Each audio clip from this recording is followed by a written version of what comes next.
King of Gods. By Fast Food Restaurant, Kabanata 817. Blue Serpent King. Napakalakas ng loob ng taong iyon na gamitin ang aking natural na domain upang pinuhin ang kanyang katawan. Napuno ng galit si Wei Jing, at malamig siyang ngumisi.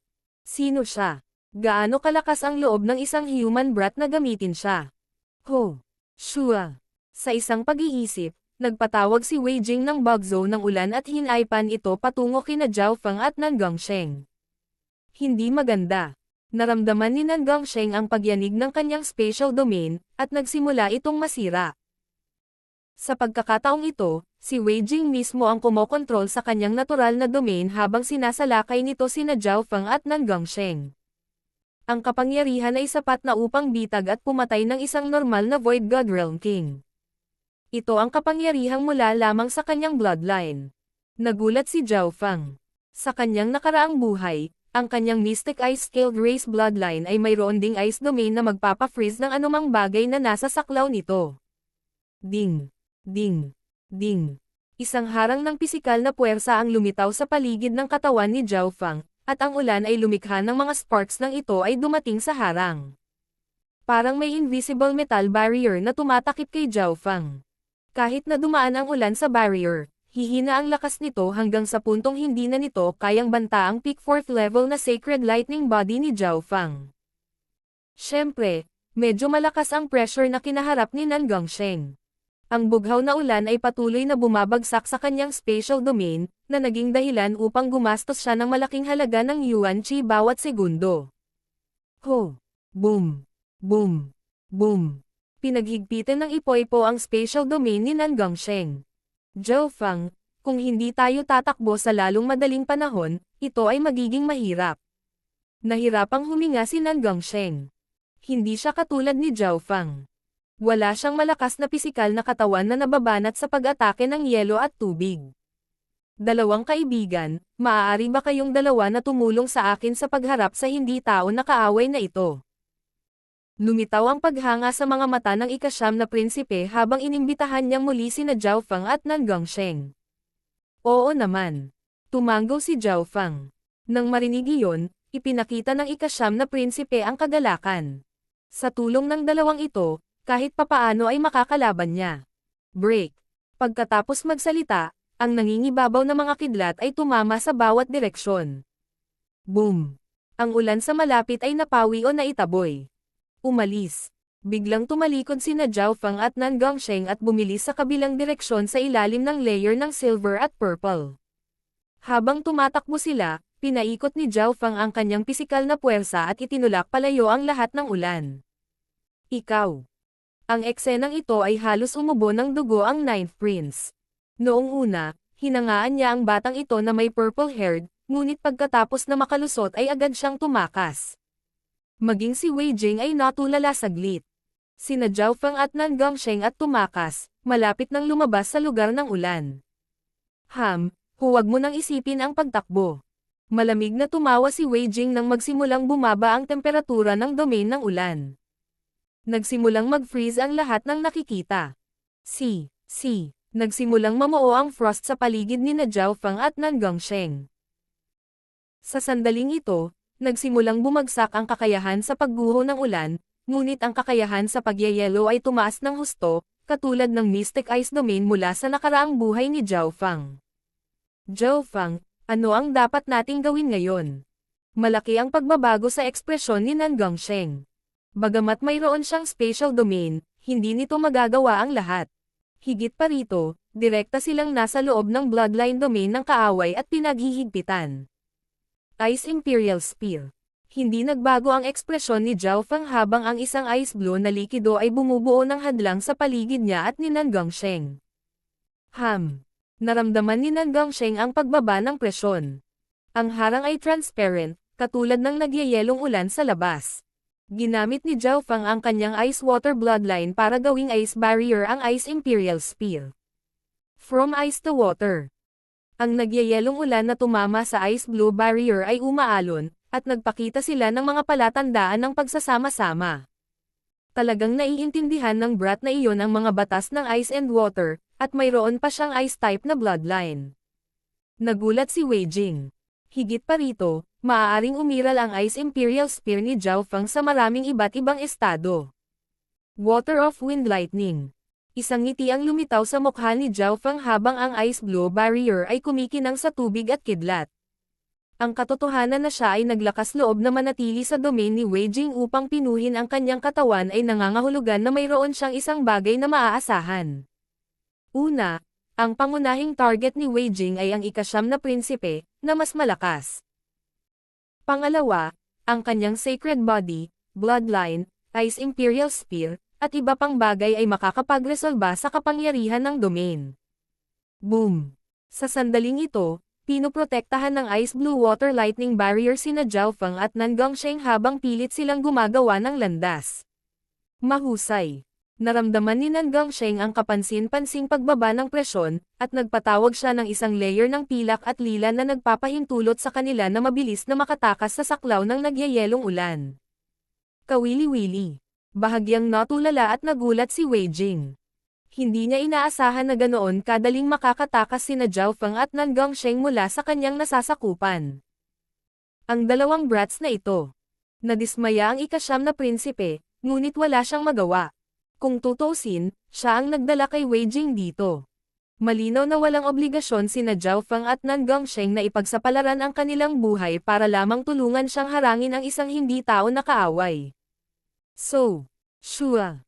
Ang layer ng pilak at lila ay nagpapalayo kina Zhao Feng at Nan Gongsheng mula sa nagyayelong ulan, na nakakuha ng atensyon mula kay Wei Jing.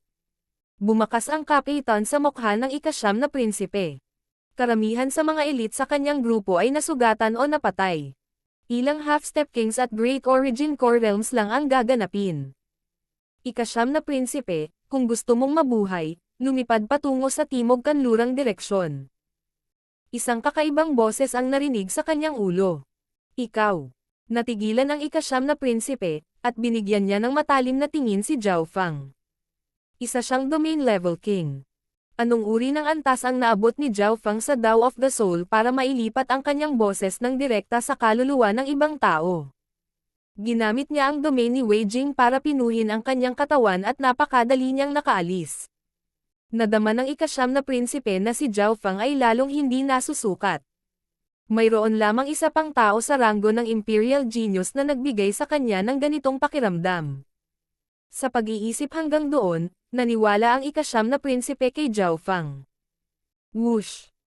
Kumalas ang kidlat sa paligid ng prinsipe habang siya ay nagmamadali patungo sa timog kanlurang direksyon. Ang bilis niyang tumakas. Nagpakita si Wei Jing ng kakaibang ekspresyon, at isang alon ng asol ang bumungad sa kanya habang hinahabol niya ang ika-9 na prinsipe. Ang lakas at katayuan ng ika-9 na prinsipe ay hindi isang bagay na may kukumpara sa 2 taong iyon. Kapag gumaling ang ika-9 na prinsipe mula sa kanyang mga pinsala, siya ay magiging isang banta. Gayunpaman, pinagsisihan ni Wei Jing ang desisyong ito sa lalong madaling panahon. Kung makakapili siyang muli, pipiliin niyang habulin si Zhao Feng. Whoosh! Ang ika-9 na prinsipe ay tumakbo ng ilang libong milya at nakita ang mga figurine ng mga tao sa unahan. Halatang galing sila sa labas ng mundo. Sinong nandyan? Ang ilang Void God Realm King aura ay lumitaw mula sa isang kagubatan sa tabi ng isang lawa. Brother Jiang, Brother Shi. Kinilala ng ika-9 na prinsipe si Jiang Chen at isa pang hari mula sa pamilya Shi. Ika-9 na prinsipe. Si Jiang Chen at ang isa pang hari ay sumusunod sa mga magnanakaw na may kulay ubing buhok, kaya hindi nila inaasahan na makikilala nila ang ika-9 na prinsipe, na may tinatakasan. Darating ang isang hindi tao na henyo. Tulungan mo ako sa buong lakas mo. Bulalas ng 9th Prince. Wei Jing. Ang Blue Serpent King, ika-9 na ranggo sa Imperial Genius Rankang. Nang marinig iyon, nagbago ang ekspresyon ng mga hari, ngunit hindi sila tumakbo. Sa halip, dinurog nila ang isang token ng mensahe, na nagpapadala ng maliwanag na maraming kulay na liwanag sa hangin. Mga magnanakaw ng tao, mamatay. Ang Blue Serpent King na si Wei Jing ay umuungal sa pagtawa habang sumusugod siya sa 3 sa loob ng malakas na ulan.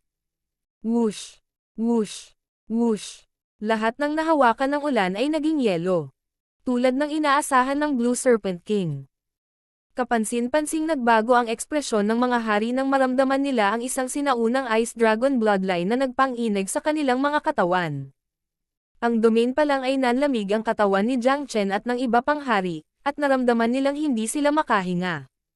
Si Jiang Chen ay isang domain level king, kaya nagawa niyang harangan ito, ngunit ang henyo mula sa Shi family ay natatakpan ng hamog na nagyelo. Ang ilang bahagi ng kanyang katawan ay nagyelo at nagsimulang mabulok. Sagipin mo ako. Ang hari mula sa Shi family ay nasa buhay o kamatayan na sitwasyon. Ang Blue Serpent King na si Wei Jing ay may makapangyarihang pandama, kaya naramdaman na niya ang ilang malalakas na aura na pumapasok. Isa sa kanila ang nagpabagabag maging ang kanyang makapangyarihang kadugo.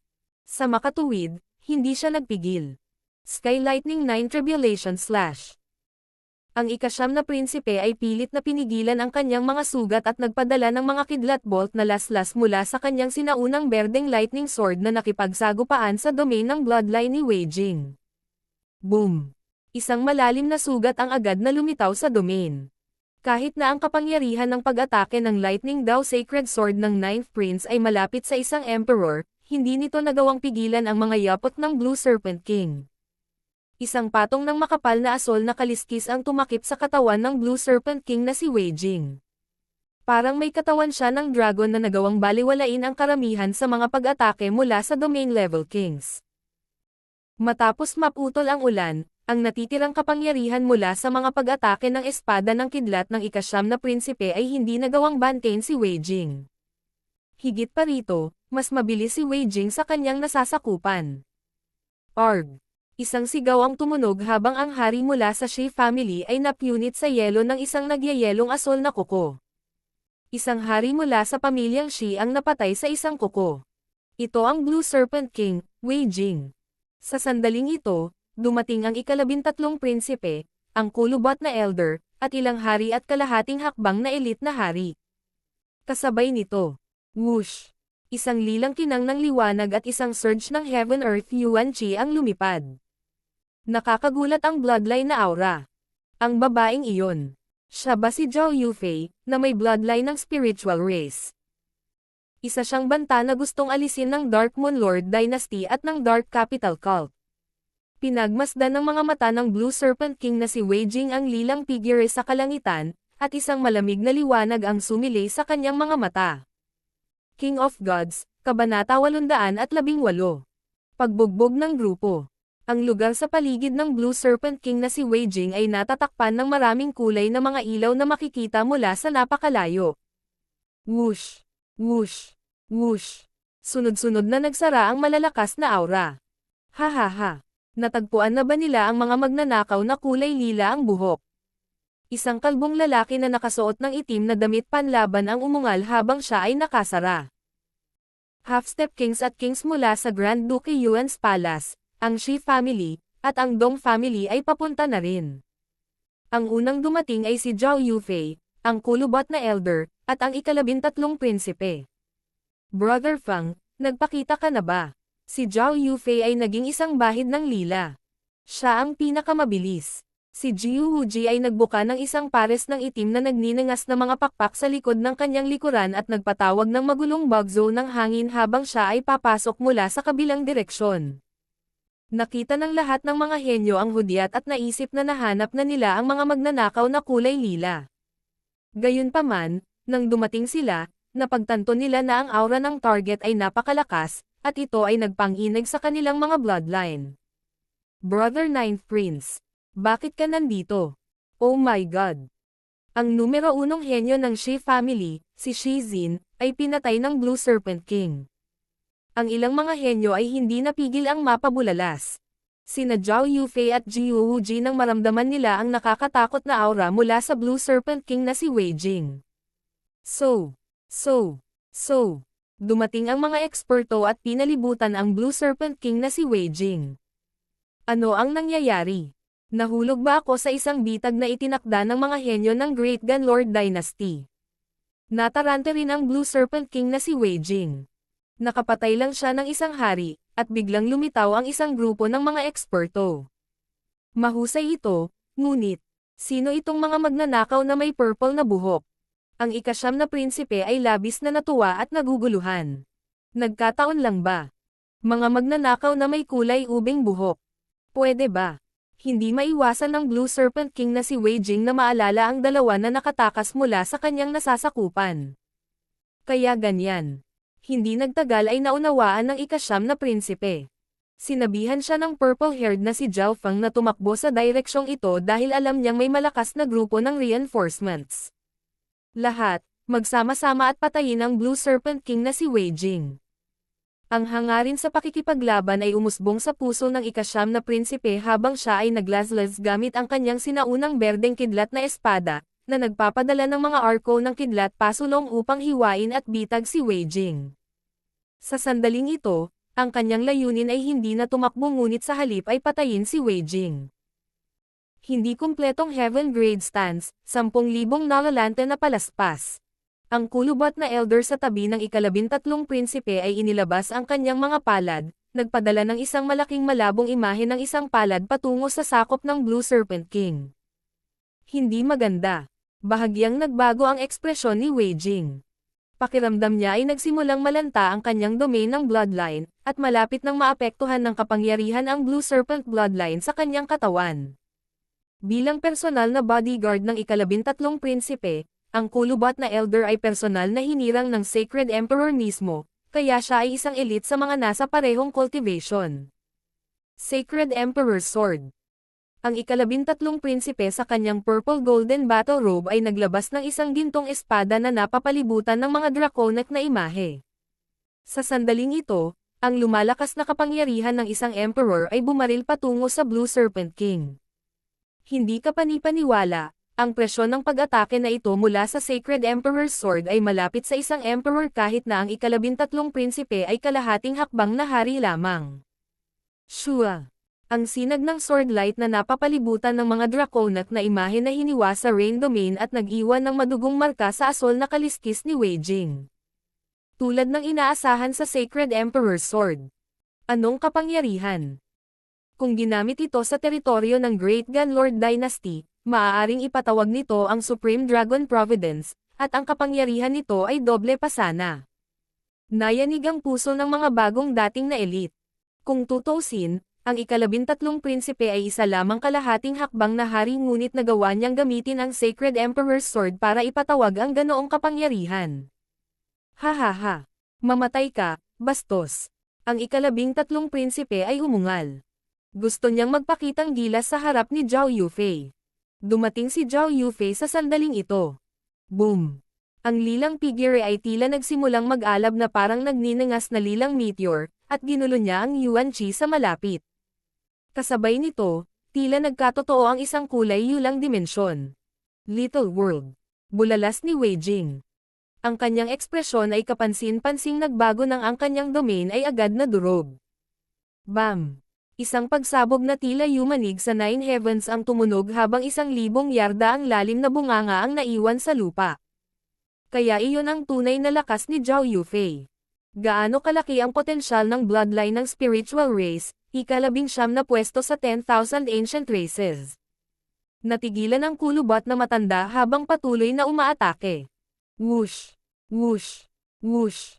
Parami ng parami ang mga eksperto na nagsimulang magtipon. Ang ika-9 na prinsipe at mga eksperto mula sa pamilyang Jiang, pamilya Dong, palasyo ni Grand Duke Yuan, at iba pang puwersa ay nagpakawalan ng mga pag-atake. Hand of the Demonic Sky. Bumaba ang isang kalbong figure na may mga pakpak ng demonyo. Ang isang braso ay tila nasusunog at lumawak ng ito ay naging isang dambuhalang itim na kamay. Boom! Ang malaking Hands of the Demonic Sky ay nagpatawag ng itim na apoy na tila sumisira sa langit at lupa. Ang pag-atake ni Jiu Wuji ay nagmula sa likuran, kung saan ang Blue Serpent King na si Wei Jing ay pinakahina dahil abala siya sa pagharap kay Zhao Yufei, ang ika-9 na prinsipe, ang ika-13 prinsipe, at ang mga kulubot na pag-atake ng matanda. Bam! Napaatras ang matangkad na may kulay asol na figure at iniluwa ang isang subo ng dugo. Nakakatawa. Ang Blue Serpent King na si Wei Jing ay nagpakawala ng dagandong habang nag-aapoy ang galit sa kanyang puso. Kahit papaano ay nahulog siya sa isang ambush ng mga tao at inaatake ng napakaraming elite. Unang round pa lang ng pag-atake ay nasaktan na siya. Ang Wei Jing na ito ay isang walang katulad na kababalaghan mula sa Dark Capital Cult, patayin siya. Alam ng lahat kung bakit maaaring lumaban ang Dark Moon Lord Dynasty sa Great Gun Lord Dynasty ay dahil sinusuportahan sila ng 4-star Dark Capital Cult. Ang mga eksperto ng Great Gun Lord Dynasty ay patuloy na umaatake. Kabilang sa kanila, sina Zhao Yufei, Jiu Wuji, at ang ika-9 na prinsipe ang pangunahing puwersa. Gaano man kalakas ang Blue Serpent King na si Wei Jing, hindi niya mapipigilan ang maraming henyo at elite na ito ng sabay-sabay. Ang ika-9 na prinsipe lamang ang maaaring makipagpalitan ng 12 ng mga suntok sa kanyang kasukdulan. Ang tunay na lakas ni Zhao Yufei ay lumampas sa kanyang inaasahan, at mayroon siyang sariling little world. Ang Sacred Emperor's Sword ng ika-13 prinsipe ay hindi napigilan. Mga taong bastos, huwag mong hayaang mahuli kita ng mag-isa. Umungol si Wei Jing habang pinipigilan ang kanyang galit at naging isang napakalaking asol na serpent ng yelo na puwersahang lumikha ng landas ng pagtakas. Matapos maging asol na ice serpent, tumaas ang depensa at lakas ng labanan ni Wei Jing. Nakatingin lamang ang lahat habang pilit niyang ginawang butas ang paligid at naging isang asol na guhit ng liwanag na kumari pa ng takbo sa hangin. Nagawa pa niyang makatakas. Bahagyang nagsisi ang Ninth Prince. Tunay na karapat-dapat na may ranggo sa nangungunang 10 mga bloodline ng Imperial Dao. Ang bloodline ng Serpent Emperor ay medyo katulad ng bloodline ng Mystic Ice-Scaled Race ng 10,000 Ancient Races. Bulong ng kulubat na matanda. Ang listahan ng mga bloodline ng Imperial Dao ay nireranggo ang nangungunang 500 pinakamalakas na bloodline sa paligid ng Great Gun Lord Dynasty at mga lugar sa malapit. Ang pagkakaiba sa pagitan ng mga bloodline ng Imperial Dao at ng mga bloodline ng 10,000 Ancient Races ay nanireranggo ng una ang lahat ng bagong bloodline mula sa pagtatapos ng sinaunang panahon hanggang sa modernong araw. Brother Ninth Prince, bakit ka hinabol ni Wei Jing? Ikaw ay nasa ika-13 na ranggo sa mga ranggo ng Imperial Genius. Paano ka natalo ng lubusan? Ang ika-13 prinsipe ay may kakaibang ekspresyon. Para siyang nanunuya at nagyayabang sa Ninth Prince. Bagamat talentado ang ika-9 na prinsipe, normal ang kanyang pagsilang. Maaari siyang ituring na kalahating iligal na anak, habang ang ika-13 prinsipe ay may marangal na kapanganakan at pinaburan ng Sacred Emperor. Naparito ako upang ibigay sa inyong lahat ang isang mahalagang balita. Mataimtim na sinabi ng ika-9 na prinsipe. Ayaw niyang masyadong magpaliwanag kung bakit siya hinabol ni Wei Jing. Una, tinambangan siya ni Wei Jing, na nakakahiya. Pangalawa, ang pagkakaiba sa pagitan nila ay medyo malaki pa rin. Mahalagang balita. Natahimik ang lahat habang hinihintay na muling magsalita ang ika-9 na prinsipe. Ang balitang ito ay tungkol sa sinaunang misteryosong palasyo at ang Black Destruction Serpent Dragon na lumitaw hindi pa matagal na panahon. Huminga ng malalim ang Ninth Prince. Sinaunang misteryosong palasyo. Black Destruction Serpent Dragon. Nang marinig ang mga salitang iyon, nayanig ang puso ng lahat ng mga henyo. Ang mga elite na pinamumunuan ng Ninth Prince ay natagpuan ang mga track ng Black Destruction Serpent Dragon at natagpuan ang sikreto ng sinaunang misteryosong palasyo ng hindi sinasadya. Gayunpaman, sa proseso, nakilala nila ang maraming makapangyarihang mga hayop at pagkatapos ay tinambangan ng Blue Serpent King, si Wei Jing. Sinaunang misteryosong palasyo. Ang alamat ay totoo. Ang lugar na iyon ay ang core ng Divine Illusion Dimension. Ngunit ang Black Destruction Serpent Dragon ay may bloodline ng Destruction Dragon Race, at ang lakas ng labanan nito ay walang kapantay sa Divine Illusion Dimension. Ang ilan sa mga tao ay masaya habang ang iba ay nag-aalala. Sa sandaling ito, pinag-uusapan at tinutunaw ng lahat ang balitang ito. Ika-9 na prinsipe, paano mo kami nahanap? May nakasalubong ka ba sa daan? Tanong ni Zhao Yufei. Kung ikukumpara sa palasyo, mas gusto niyang malaman ang tungkol dito. Oh, tama. Baka nakilala ko ang mga magnanakaw na may kulay lila na buhok. Tila may naalala ang ika-9 na prinsipe at sinabing, mga magnanakaw na kulay lila. Ninth Prince, nakilala mo talaga sila. Nagliwanag ang mga mata ni na Jiu Wuji, Jiang Chen, at kumpanya, habang ang mga mata ni Zhao Yufei ay puno ng pag-aalala. Natigilan ang ika-9 na prinsipe. Hindi niya inaasahan na ganito karaming tao ang may malasakit sa mga magnanakaw na kulay purple ang buhok hanggang sa magsama-sama para lang mahabol sila. Gayunpaman, kung hindi sila pambihira, ang Blue Serpent King na si Wei Jing ay hindi sana madaling matalo. Pagkatapos ay sinabi sa kanila ng ika-9 na prinsipe kung ano ang nangyari sa mga magnanakaw na kulay lila. Ang mga magnanakaw na may purple-haired ay hindi lamang kakaiba, kahit na sila ay naglakaslob na gamitin ang domain ng Blue Serpent King upang pinuhin ang kanilang mga katawan. Nakuha ng 2 demonyong magnanakaw na iyon ang kalamangan laban sa Blue Serpent King at nakatakas. Ang lahat ay nakaramdam ng hindi makapaniwala, at ang pagkatakot ng mga magnanakaw na kulay lila ay tila nagbago sa kanilang mga puso. Parang ang 2 demonyong magnanakaw na ito ay nagawang samantalahin saan man sila magpunta. Hindi alam, sina Zhao Feng at Nan Gongsheng ay nagkaroon ng bagong titulo sa mga elite ng Great Gunlord Dynasty, ang Purple-Haired Demonic Duo. King of Gods, Kabanata 819. Mutated Blood Devil Son Bloodline. Nang marinig ang muling pagsasalaysay ng ika-9 na prinsipe, ang lahat ay nakaramdam ng bahagyang katawa-tawa. Ang Purple-Haired Demonic Duo na sinusubukan nilang hanapin ay nakilala ang ika-9 na prinsipe at nagpakita ng isang palabas laban sa Blue Serpent King na si Wei Jing. Ika-9 na prinsipe, alam mo ba ang mga pangalan ng Purple-Haired Demonic Duo? Ngumiti si Zhao Yufei at nagtanong. Mga pangalan. Nagsimulang mag-isip ang ika-9 na prinsipe. Oh, tama. Tinawag nila ang kanilang sarili na Nan Gongsheng at Zhao Feng. Ang tinatawag na Zhao Feng ay partikular na misteryoso. Si Nan Gongsheng at Zhao Feng ang tunay na pangalan ng Purple-Haired Demonic Duo. Napansin ng lahat ng kasalukuyang elite ang mga pangalang ito. Gayunpaman, kakaunti lamang ng mga tao ang nakaalam na bahagyang nanginig ang katawan ni Zhao Yufei nang marinig niya ang 2 pangalang ito. Brother Feng, kung ikaw iyon, bakit ayaw mo akong kausapin? Ang mukha ni Zhao Yufei ay puno ng saya at kalungkutan sa parehong oras. Gayunpaman, sa sandaling ito, ang puso ng makapangyarihang mga henyo mula sa Great Gunlord Dynasty ay wala na sa Purple-Haired Demonic Duo, kundi sa sinaunang misteryosong palasyo. Pagkalipas ng 2 araw, malapit sa isang batis sa ilalim ng isang bangin, 2 lalaking may kulay ube na buhok ang nakaupo.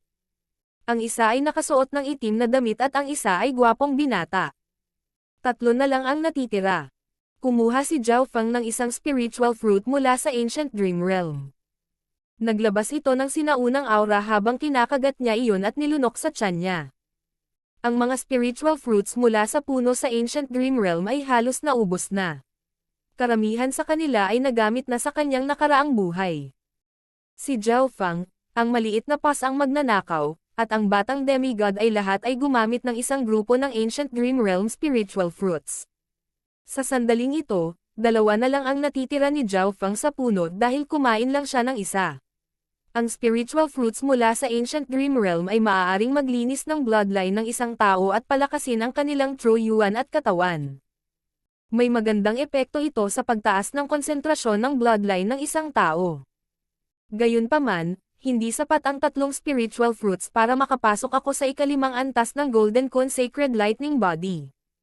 Nagsimulang mag-isip si Zhao Feng. Sa pamamagitan lamang ng paglusot sa ika-5 antas ng Golden Consacred Lightning Body magkakaroon siya ng kakayahang makipaglaban sa mga nangungunang henyo sa Divine Illusion Dimension. Sa ngayon, si Nan Gongsheng ang pangunahing puwersa habang si Zhao Feng lamang ang taga-suporta. Siyempre, ang epekto ng mga spiritual fruits mula sa sinaunang Dream Realm ay napakabalanse at masinsinan. Maaari nitong palakasin ang kanyang bloodline, katawan, true yuan, at maging ang kanyang kaluluwa, ngunit ang bottleneck sa ika-5 antas ay mataas, at ang pundasyon ni Zhao Feng ay hindi sapat na matibay. Hindi siya muling nabuhay mula sa dugo tulad ng batang demigod, na nagmana ng bloodline at kaalaman ng isang demigod. Matapos maabot ang pinakamataas na ika-4 na antas ng Golden Consacred Lightning Body, mas mabilis na natunaw ni Zhao Feng ang spiritual fruits mula sa Ancient Dream Realm. Sa pagkakataong ito, pinagsanib ni Zhao Feng ang bahagi ng prutas sa mutated Imperial Dao bloodline sa loob ng kanyang katawan. Napagtanto niya na ang bloodline ng Imperial daw na ito ay napakalakas at sumasabog, at mayroon din itong nasusunog at nabubulok na epekto. Ang paggamit ng bloodline na ito sa kanyang sagradong katawan ay parang pagdaragdag ng mga pakpak sa isang tigre. Bukod dito, napagtanto ni Zhao Feng na ang paglaki ng bloodline na ito ay umabot sa isang bottleneck, kaya nagpasya siyang gumamit ng prutas ng Ancient Dream Realm. Ho! Isang maliwanag na pulang apoy ang lumitaw sa paligid ni Zhao Feng, at isang nasusunog na sensasyon ang damaloy sa kanyang katawan. Kaagad pagkatapos noon, isang matangkad na pulang bloodline na kapangyarihan ang nagsimulang matuno ang asensya ng Ancient Dream Realm Spiritual Fruit. Dahil sa nasusunog na epekto ng bloodline, tumaas ang digestion rate ng Ancient Dream Realm Fruit. Ho! Pakiramdam ni Zhao Feng ay parang ipinanganak siyang muli bilang isang nagninangas na demonyo. Sa isang tiyak na sandali, si Zhao Feng ay natabunan ng maliwanag na pulang apoy, at ang aura nito ay naging mas nangingibabaw. Ang invisible bloodline aura ay nagpang-inag sa lahat ng mga hayop sa loob ng ilang daang milya sa pagkabalisa. Maaaring ang bloodline ni Zhao Feng ay nagising muli. Nagpakita si Nan Gongsheng ng kakaibang ekspresyon. Sa panahong ito, ang Evil God Crystal at Nan Gongsheng ay nagsanib at naging mas malakas. Sa sagupaan kay Wei Jing, ang spatial domain ni Nan Gongsheng ay nasira ng husto. Gayunpaman, ngayong nakakuha na siya ng napakaraming substandard na God Crystal, ang Evil God Crystal ay nakapagbigay sa kanya ng kapangyarihan upang ayusin ang kanyang domain. Nan Gongsheng ay nagradiated ng makapal na aura, at siya ay naging mas malakas pagkatapos pumasok sa Divine Illusion Dimension. Gayunpaman, sa sandaling ito, ang aura ng bloodline na nagmumula kay Zhao Feng ay nagpabagabag kay Nan Gongsheng. Kung hindi dahil sa katotohanan na sila ay nasa isang alyansa, si Nan Gongsheng ay tumakas. Weng! Ang imahe ng isang maliwanag na pulang araw na kulay dugo ay lumitaw sa likod ni Zhao Feng, at ito ay tila umikot at umikot. Ni Nan Gongsheng at ng mga kalapit na nilalang ang pagsunog at pagkulo ng kanilang dugo, at napuno sila ng pagkabigla at takot. Tapos na. Nag-evolve ang mutated Blood Devil Sun bloodline na ito. Bulong ni Zhao Feng. Ho! Huminga siya ng mahabang hininga at pinabalik ang bloodline aura sa katawan niya. Zhao Feng, binabati kita sa pagiging mas malakas. Gaano kalakas ang bloodline mo ngayon? Interesadong tanong ni Nan Gongsheng. Labis siyang nagmamalasakit sa lakas at kakayahan ng kanyang kakampi, ngunit halatang hindi sila magtatalo habang napapaligiran ng panganib. Maghanap tayo ng ilang makapangyarihang hayop at tingnan. Sina Zhao Feng at Nan Gongsheng ay nawala sa isang iglap ng pilak at lila. Ilang sandali pa, lumitaw sila sa harap ng isang kagubatan. Isang mataba at kasing laki ng silid na insekto na may 4 na pakpak at nababalutan ng balahibo ang lumitaw sa unahan. Ito ay tila isang mutated na sinaunang insekto. Babala ni Nan Gongsheng. Ang aura mula sa malaking insekto ay maihahambing na sa isang kalahating hakbang na hari, at ito ay naglalabas ng makamandag na pulbos. Gayunpaman, madaling maharangan ng singsing sa ilong ni Nan Gongsheng ang nakakalason na pulbos na ito, at ang Golden Kun Sacred Lightning Body ni Zhao Feng ay nababanat laban sa lason. Bam! Para masubukan ang lakas ng kanyang bloodline, gumawa si Zhao Feng ng magaan na suntok. Natakot siya na idikit niya ang malaking insekto gamit ang kanyang pisikal na puwersa ng mag-isa bago pa niya masuri ang kanyang bloodline. Pang! Isang apoy ang kumikinang sa kamao ni Zhao Feng, na ngayon ay natatakpan ng nagbabagang aura. Pinatunayan ng realidad na labis na nag-aalala si Zhao Feng. Ang balahibo ng matabang insekto ay matigas at nakaharang ng maraming kapangyarihan. Sa makatuwid, ang pisikal na lakas ni Zhao Feng ay hindi kritikal na nagbabanta sa matabang insekto dahil ang karamihan sa mga pinsala ay naharang. Gayunpaman, ang sumunod na nangyari ay nagpasindek kay Nan Gongsheng. Ho! Boom! Ang matabang insekto ay sumigaw habang nag-aapoy ang apoy sa kanyang paligid, at ito ay naging abo sa ilalim ng nasusunog na kapangyarihan ng bloodline. Napakalakas! Hindi napigilan ni Nan Gongsheng na mapasigaw. Sa suntok ngayon, ginamit lang ni Zhao Feng ang 30 hanggang 40% ng kanyang pisikal na lakas, na hindi sapat para kritikal na banta ang matabang insekto. Gayunpaman, ang 30 hanggang 40% bloodline na kapangyarihan ay naglabas ng gayong nakakagulat na kapangyarihan. Ang mutated Blood Devil Sun bloodline na ito ay may malakas na puwersa ng pagsabog. Mukhang may nag-aapoy na epekto. Bulong ni Zhao Fang. Epekto ng pag-aapoy. Hindi napigilan ni Nan Gongsheng na huminga ng malamig habang iniisip ang salitang nag-aapoy. Sa isang iglap, ang pag-atake ng bloodline ni Zhao Fang ay nagpasiklab sa malaking insekto. Ang nag-aapoy na epekto na ito ay nakakatakot kapag ginamit kasama ng kanyang banal na katawan. Sino man sa ibaba ng Void God Realm ay masusunog sa abo ng kakayahan ni Zhao Fang sa linya ng dugo. Mukhang may higit pa sa iyon bagaman. Hindi maiwasang isipin ni Zhao Fang ang suntok ngayon. Nakaramdam siya ng kakaibang init na damaloy sa buong katawan niya, ngunit dahil agad na namatay ang matabang insekto, agad na naputol ang pakiramdam na iyon. Wala ring ibang angkop na target sa malapit. Ang bloodline ng Blood Devil Sun ay nasa ika-81 na ranggo sa mga bloodline ng Imperial Dao, ngunit ang sa akin ay nag-evolve at nag-mutate ng maraming beses. Sino ang nakakaalam kung gaano kataas ang ranggo nito? Nasiyahan si Zhao Fang sa kanyang mga pagsubok. Sa sandaling ito, ang mga surge ng Yuan Qi ay nagmula sa umaatungal na ilog sa unahan kasabay ng mga pagkislap ng iba't ibang bagay. Lahat, mag-ingat. Isa itong water elemental na hayop, ang River Devo Uringkon, na mayroong 10,000 ancient races bloodline. Hindi ito dapat labanan ng direkta. Bulalas ng isang dilaw na nakasuot na nasa katanghaliang gulang na domain level king. Boom! Boom! Boom! Malabong makita ang isang malaking halimaw sa rumaragasang ilog. Ito ay katulad ng isang crocodile and fish hybrid. Ang halimaw ay kasing laki ng bundok, at ang kulog ay tila umuusad sa bawat paghinga nito. Nagkatinginan sina Zhao Fang at Nan Gongsheng, pagkatapos ay nagsimulang magsara habang tinatakpan sila ng isang layer ng silver and purple light. Ang lakas ng malaking River Devo Uringkon ay nagpang-inag sa kanilang mga puso kahit sa malayo. Sa ngayon, mayroong 3 Void God Realm Kings na nangunguna sa mahigit 100 half-step na Kings at marami pang ibang elite sa pakikipaglaban sa River Devo Uringkon. Ho! Boom! Ibinuka ng River Devo Uringkon ang bibig nito at iniluwa ang dumadagandong na jet ng tubig. Arg! Umalangaw-ngaw ang mga hiyawan ng natangay ng higanteng alon ang ilang elite at naglaho.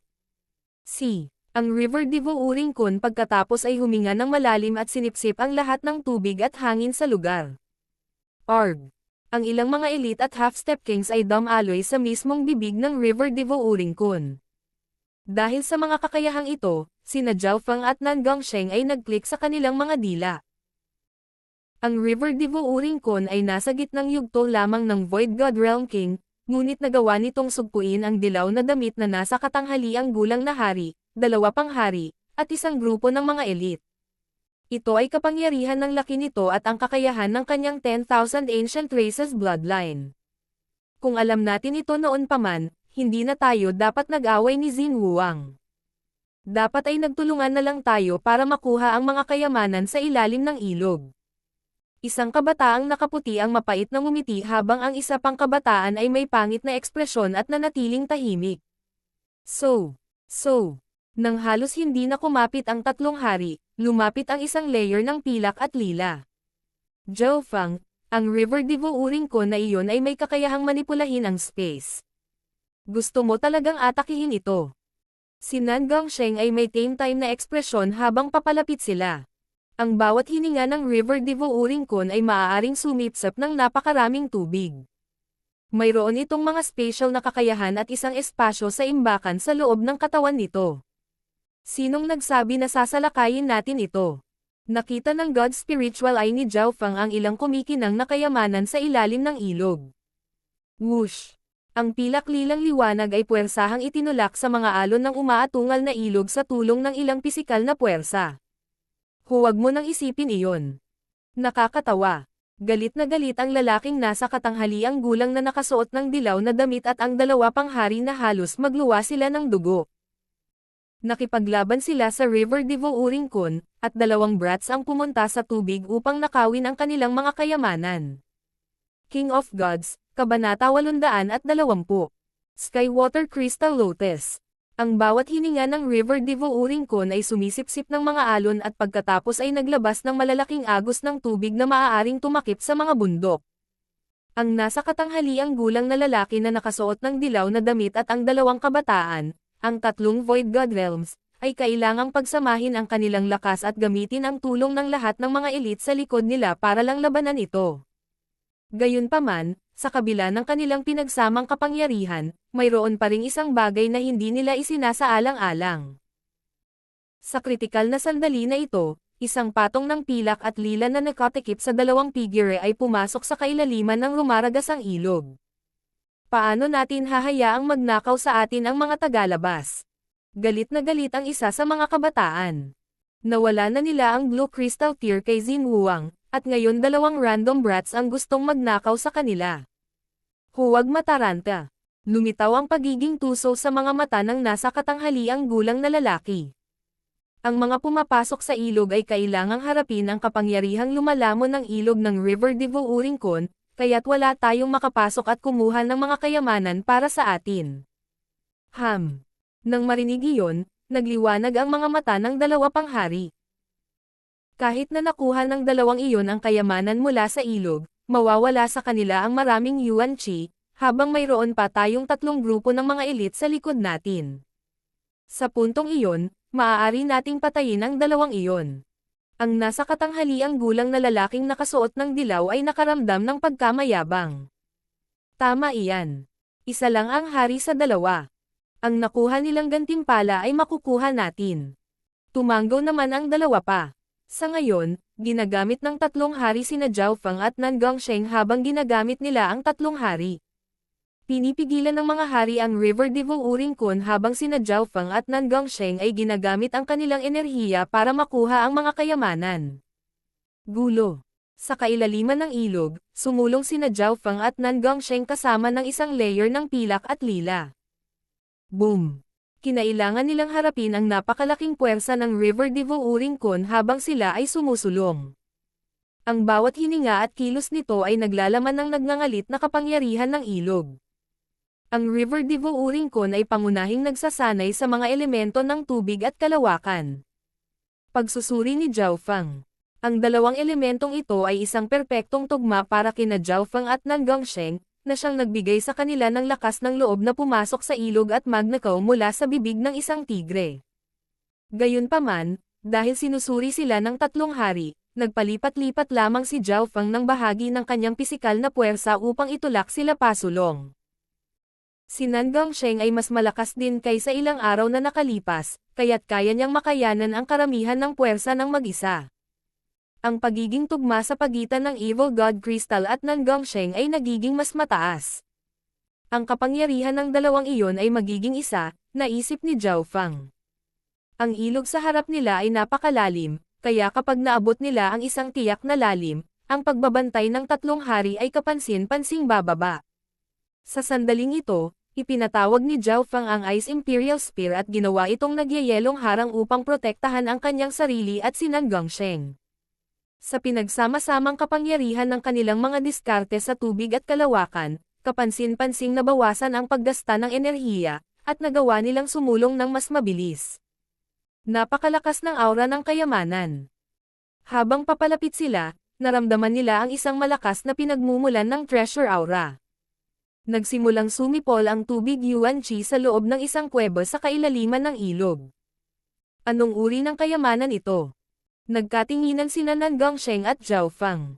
Binuksan ng huli ang kaliwang mata at buong lakas na tumingin sa harap. Sa ilalim ng tingin ni Zhao Feng, makikita ang lahat ng tanawin sa loob ng kuweba. Ang buong kuweba ay natatakpan ng malinis na puting dingding. Ang halaga lang ng pader ay maihahambing sa mga materyales na ginamit sa paggawa ng mga sandata sa Earth Grade. Sa kailaliman ng kuweba ay may malakristal na lotus na naglabas ng pag-alon ng tubig. Ang kaguluhan ng Water Yuan Qi ay nagmula sa purong puting lotus na ito.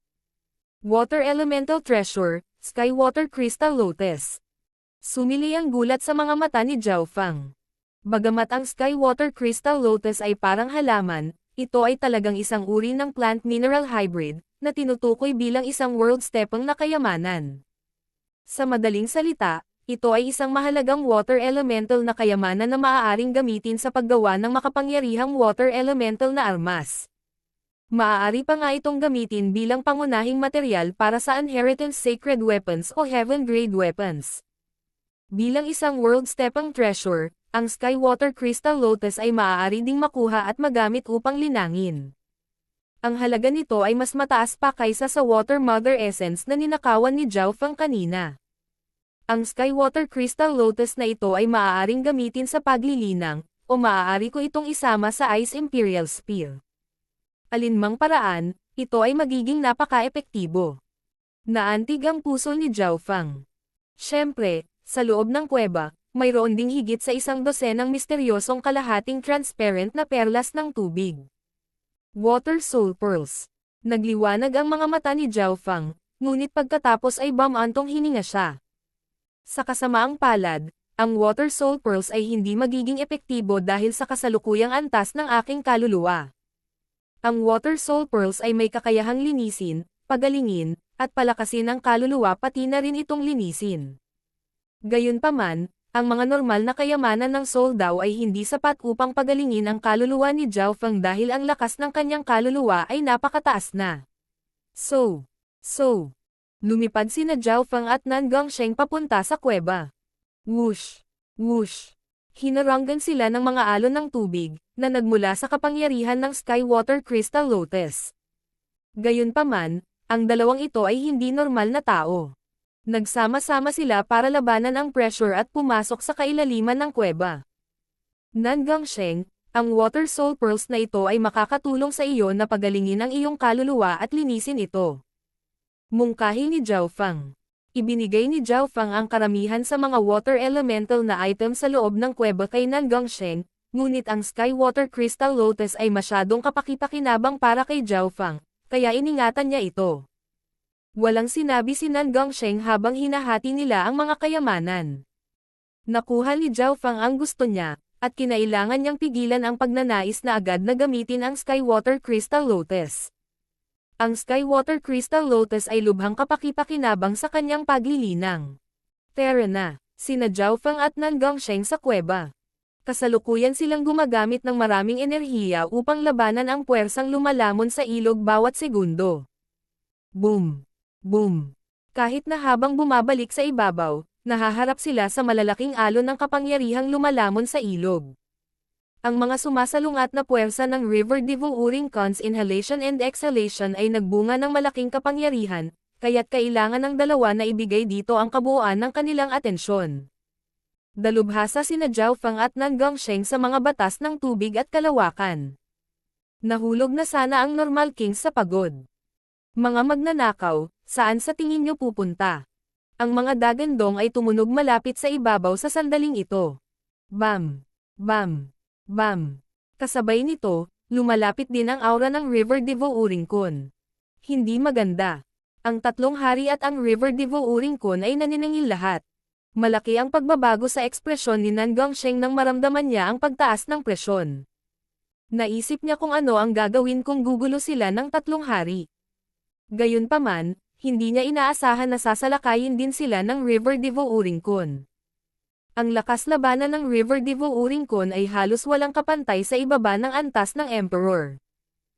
Napakaraming hari at kalahating hakbang na hari malapit sa ilog, ngunit hindi nila nahawakan ang isang River Devouring Con.